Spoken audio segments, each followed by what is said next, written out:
I sent off my spit and it was about like 4 or so weeks later, I got my results. First thing that like pops up was like a parent match and said, this person is your father. I was just like, whoa, like, is this really happening? Like, how was it really this easy? I never expected it to be that easy.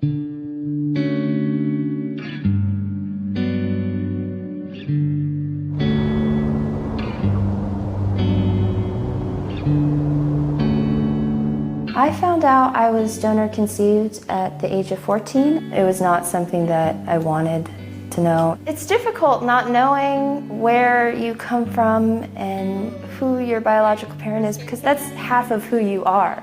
And it's not just my DNA, it's DNA that goes to my children as well. I decided to become a sperm donor after seeing ads in paper in Southern California when I was in college. It seemed like a very easy way to get some money, supplement the income you make as a college student. I was able to get another $100 for a Saturday afternoon's work. It was anonymous. There was no way back then that anybody would ever find us. It just wasn't even on the mind that DNA would follow us somewhere down the road. I joined the group We Are Donor Conceived, and they were like, you need to test with Ancestry. They have the largest database. And I was like, cool, I'm gonna do that. Maybe I'll find some more siblings. That's what all I was hoping for, was maybe some more siblings. I signed up for Ancestry.com. I was adopted. I know part of my family history and part of my family story, so I wanted to find out some more information about that. When I first matched with Ted, I was really shocked, and I felt urgency to message him. When that message came through, I couldn't quite remember being a sperm donor at that time. I hope this message finds you well. My name is Melissa. I hope you're not bothered by me contacting you. However, I wanted to thank you for donating. My dad had a vasectomy after his first marriage, and so without your contribution, my mom would have never been able to have a family of her own. I have found 2 sisters on 23andMe who are also conceived thanks to you. Being that you're on here, I'm hoping that you're open to the idea of being contacted by us. I've read the rest of your messages. I'm still not sure about what donation you refer. I understand your desire for medical information. That is what led me to search for my birth parents.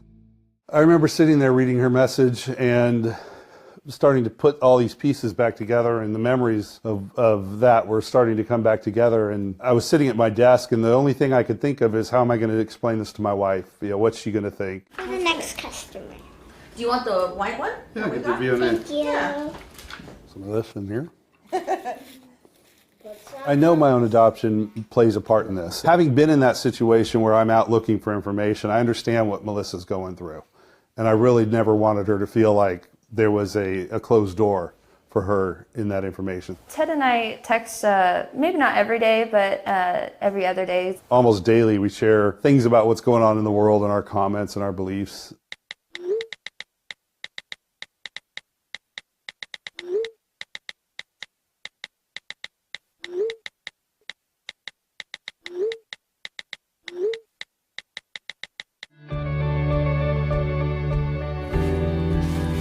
Normally, most people have the benefit of knowing their close family, whereas with this, we don't really know each other. Like, yeah, we're related, but our paths would have never crossed had it not been for DNA bringing us together.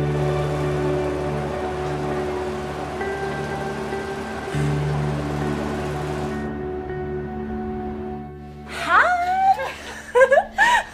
I saw this scarf and I was like, hey, I think that's Ellie. Yeah. How are you? Good, and you? I'm doing good.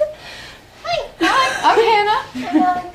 Nice to meet you. I think, what do we have to go off of? What do we have to base our expectations off of? He needed money in college. Yeah. Yeah. And he was good at one thing, at least. When he didn't respond to me right away, I sent a follow-up message because I was worried because I didn't say anything like that, and I was like, I have my own house, I have a family, you know, I'm not after anything.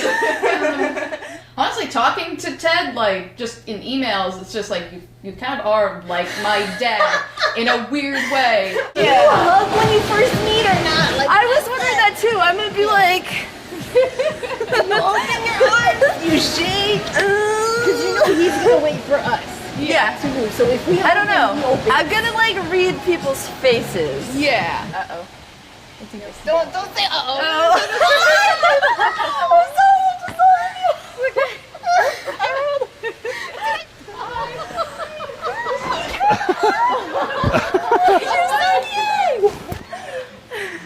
Hi, you're so big too. Oh my goodness. Hi. Oh my god.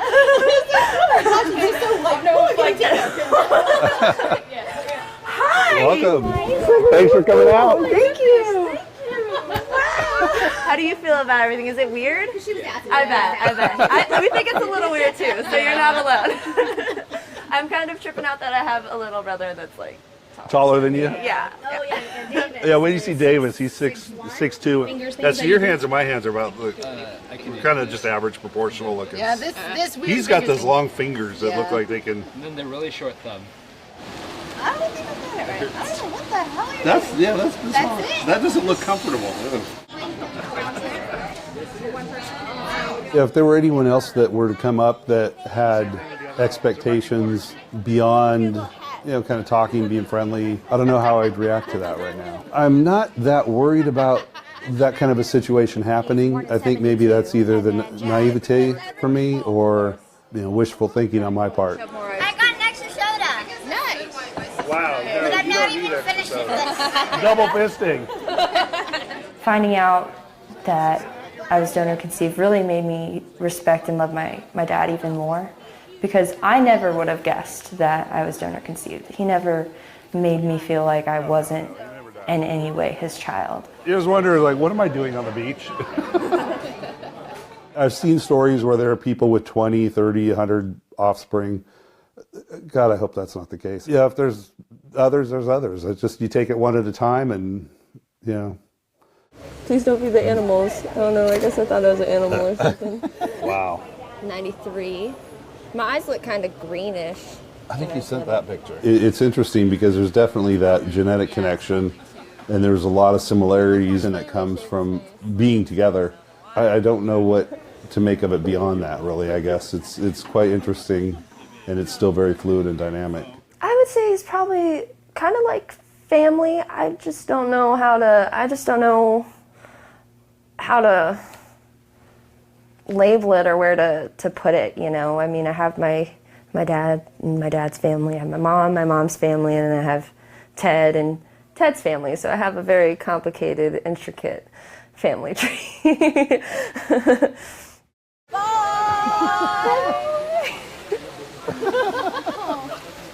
We'll see her again. We'll see her soon. We'll see everybody again. Hey, NBC News viewers, thanks for checking out our YouTube channel. Subscribe by clicking on that button down here and click on any of the videos over here to watch the latest interviews, show highlights, and digital exclusives.